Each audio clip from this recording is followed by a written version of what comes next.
everybody. I'm Brittany Lewis, a breaking news reporter here at Forbes. Joining me now is HarrisX founder and CEO, Dritan Nesho. Dritan, thank you so much for joining me. Thanks for having me, Brittany.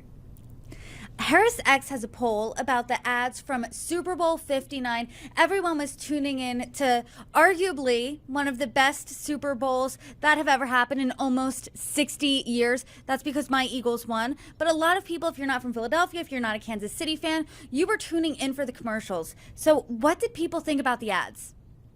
Well, first thing first, we did a poll ahead of the Super Bowl that we released exclusively with Forbes, as we're releasing with this data, that showed that more than 200 million Americans would tune in and watch the Super Bowl. And basically, that came true, right? In our poll after the Super Bowl, 71% of everyone polled said that they watched the Super Bowl. So that's roughly about 201 million Americans. So a lot of eyeballs on this event. And, two-thirds or close to two-thirds watched the entire game. About a quarter watched some of the game in and out. 21% said that they watched the halftime show, and 9% watched the pre-show. So pretty good in terms of attendance, and one of actually the best in recent years.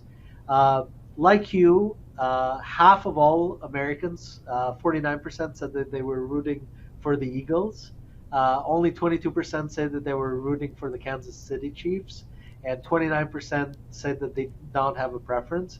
Now, if you remember the pre-Super Bowl poll, it was kind of even, 1% more for the Eagles than for the Kansas City Chiefs. So I think that a lot of fair weather Kansas City Chiefs fans decided the team wasn't really performing, so they're just not going to say that they rooted for it, period. And most importantly, 72% of Americans said that the best team won, which is true, right? And in this case, makes Eagles fans very, very happy. Now, turning to the game and the ads, I mean, we always ask the question after the Super Bowl, what is the most important or most interesting thing for you to watch during the Super Bowl? And 53% this year said it was the game, followed by the commercials at 23%, the halftime show at 20%, and then there's kind of a steep drop off from there. So the commercials, the ads are an important element of the game, not just because corporations make them such and because there's a lot of eyeballs, but because actually people enjoy interacting with the commercials and talking about them. And 65% of all Americans said that they had seen the commercials that aired during the game, or some of the commercials that aired during the game. People thought that the commercials this year tended to be better rather than worse than the last year. 32% said better, 26% said worse, and about 42% said of the same quality. And then, if you remember, the big takeaway in our pre-Super Bowl poll was Americans are tired of divisive political and social issues permeating cultural moments. And they just didn't want to have it. They didn't want to see it in this year's ads, and they kind of wanted a timeout from all of the divisiveness in society around them. And so when we asked them, did you think that this year's ads had the right amount of social political messaging, too little or too much? 59% said the right amount. Only 30% said too much, and 11% said too little. So the ads, by and large, hit on the right note or struck the right chord. And this is why, the top ads, when we look at the top 5 ads, getting kind of to the meat and potatoes of the conversation, they're really corporate social responsibility ads, right? That you would normally think people just don't want to see these types of ads anymore. But really, the openness was high because the ads were unifying in terms of their theme and their nature rather than divisive, and they spoke to positive themes. So it really highlighted that if done well, social responsibility ads are still accepted by the majority of Americans. They can't be divisive, or they can't be on these overwhelmingly political themes, because really people are kind of tired of those types of themes now and going forward. That was the biggest takeaway of our conversation last time, that there are millions of Republican eyes on the Super Bowl and commercials, millions of Democratic eyes on the Super Bowl and commercials. And the one thing they can agree on is we don't want politics in this couple-hour chunk. We want to enjoy the game. We want to enjoy the ads and not think about those social and political divisive moments. So when you're thinking about, and when people are thinking about and ranking the ads, what makes a good spot? Well, again, as we said, themes of unity and collaboration were really the themes that played the strongest this year, right? And it makes sense because it's almost a pendulum swing in the other direction from previous years when commercial ads did become a little too overtly political, or try to address themes a little bit too directly. So when we look at the top five ads this year, the top ad was the NFL's Somebody ad, which is really around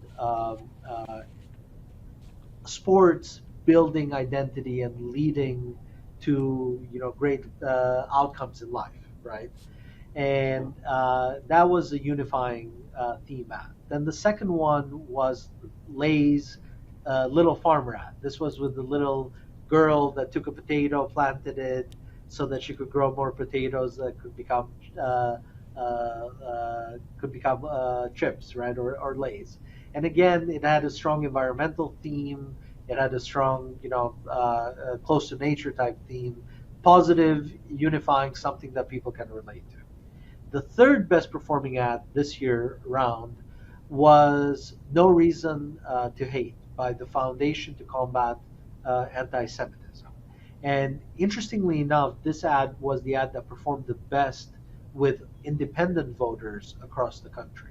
So again, an anti-hate ad, and it struck a chord and it resonated with Americans. Then the fourth highest ranking ad was Budweiser's First Delivery ad. This was with the pony that made sure that the can of beer, or the keg of beer that dropped from the truck, made its way to the patrons and to the bar. So again, it was seen as unifying, positive, all-American in its characteristics.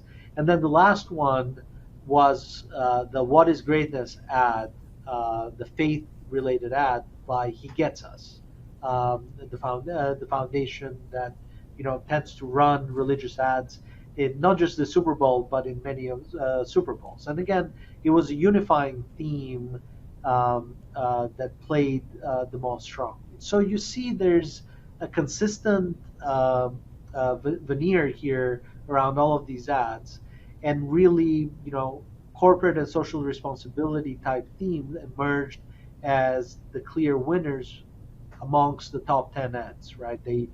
They were 6 out of the top 8 placed ads in this year's Super Bowl.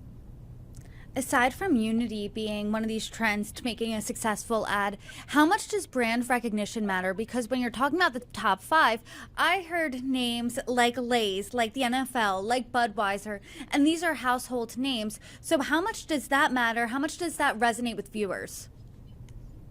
Well, the way that we tested the ads is that we showed all of the ads to the respondents and had them score the ads on a series of attributes, everything from memorability to make me talk about the ad with people close to me in my environment or in my family, to makes me more likely to buy this product and interact with this brand. So it wasn't so much top of mind recall than it was a pure rating of all of the ads, because some people got the chance to see all the ads, some people didn't, and we wanted to make sure that we kind of created an even rating scale. But you're right that there are a few consistent elements to well-performing advertisements, especially during big tentpole events. Creativity is number one in helping break through something that's surprising, something that's very funny, something that is a unique or novel play on a cultural trend or something about the brand that's being discussed. Number two, of course, is the brand itself, right? And paired together with the creativity, viewers tend to judge advertisements based on how much risk they take as around the Super Bowl, right? How risky is it in terms of being funny, but possibly also falling flat? How risky is it in terms of pushing the envelope on a specific message or on a specific issue? But then again, that might boomerang on you. So this element of risk taking is a secondary and very important element in the ads, and it ties very closely to the brands, right? All of these brands have something to lose if their ads don't perform. And so those are core elements that come together to make sure that an ad performs well.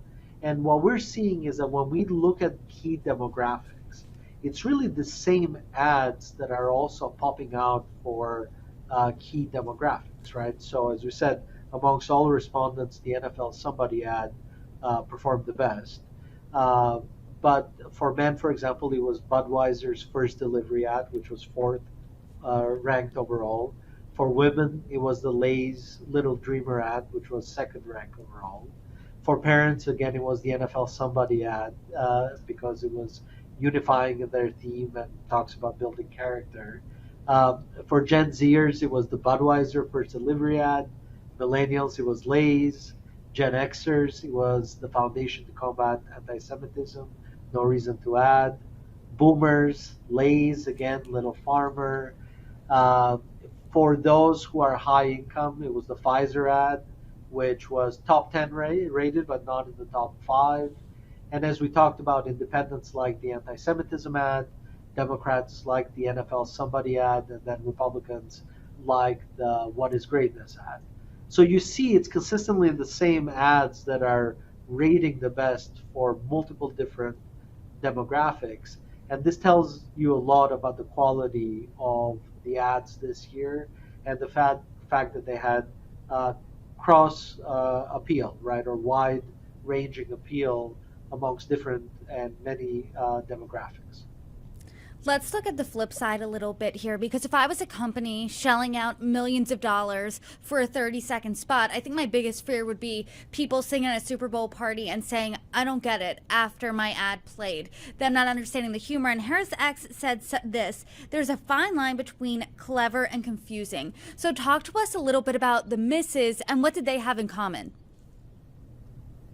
Sure. I mean, again, the misses are ads that really didn't break through and either didn't take the right level of risk or didn't really contribute something interesting or novel to the conversation, right? So, for example, one of the lower ranking ads was the Meta, Hey Meta, Who Eats Art ad, which was a spoof on the multi-million dollar piece of art that is a living banana taped to the wall in the middle.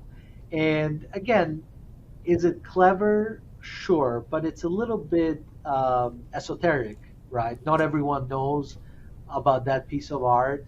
And frankly, not everyone knows about the AI enabled meta glasses, too. So it didn't quite connect with audiences.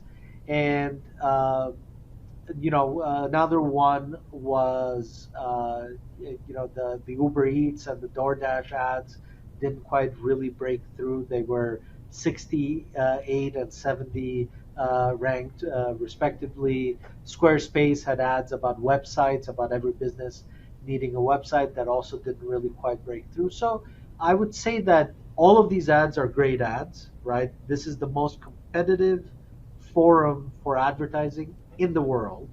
And on their own, any of these ads would do quite well if you saw them while you're watching a movie or while you're watching news in any given night.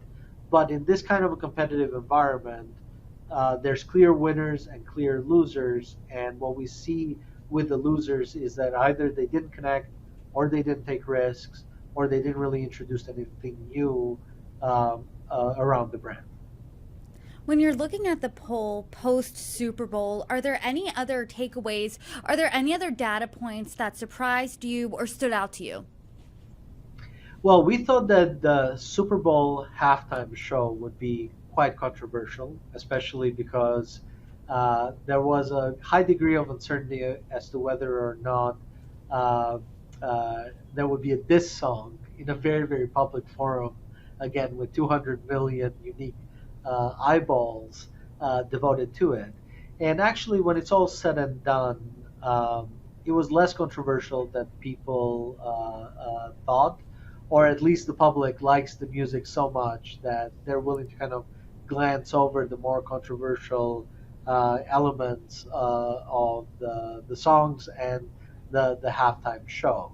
And again, that was a surprise, right? Americans weren't really, uh, uh, riled up in one way or another about the halftime shows. And even though there were complaints on platforms like X that there wasn't enough diversity in the representation uh, in the halftime show, or on the other side of the spectrum, complaints about the content of the halftime show, most or the majority of viewers liked what they saw and connected with it, and frankly, kind of it didn't really register for them as anything too controversial in one way or another.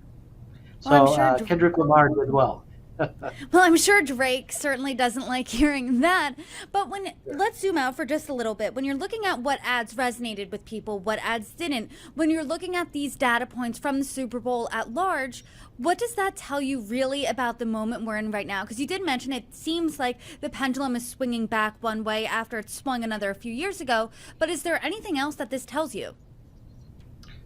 Well, it captures the zeitgeist, um, um, and the moment that we're living in the sense that after a series of very divisive political campaigns, 2016, 2020, 2024, after a turbulent period with COVID that took the country several years to emerge from, and really after many different big ticket uh, social conversations on everything from policing and crime, or over policing and crime, to DNI and so on and so forth. The country's tired, right? And the country wants unifying themes, wants positive themes to be presented to them, and uh, this really indicates the moment that we're in, right? Uh, Despite the hard feelings that many Democrats have about the outcome of the election, you don't see a lot of protests in Washington as you saw in 2016, 2017, right? And in a similar fashion, I think that voters are trying to calm down the temperament and the reactions, and really try to find common ground and common sense as the themes for moving forward. And to me, that's really reflected in the ads, and the top performing ads. I would have never told you pre Super Bowl that the best performing ads would be ads that played to social responsibility and social themes, because frankly, people said that they were tired of these kinds of things, but were highly positive, highly unifying ads at that. And to me, this is an important learning that you can approach these themes uh, well, uh, as long as you connect with the public on something that's positive rather than divisive. Well, Dritan, I always appreciate your insights. You're welcome back anytime. I'm already looking forward to HarrisX's next poll. Thank you so much for joining me. Thank you so much. And we'll be back with some political polling the next wave round, but we thought we'd mix it up a little bit with the Super Bowl, and I'm glad that we did.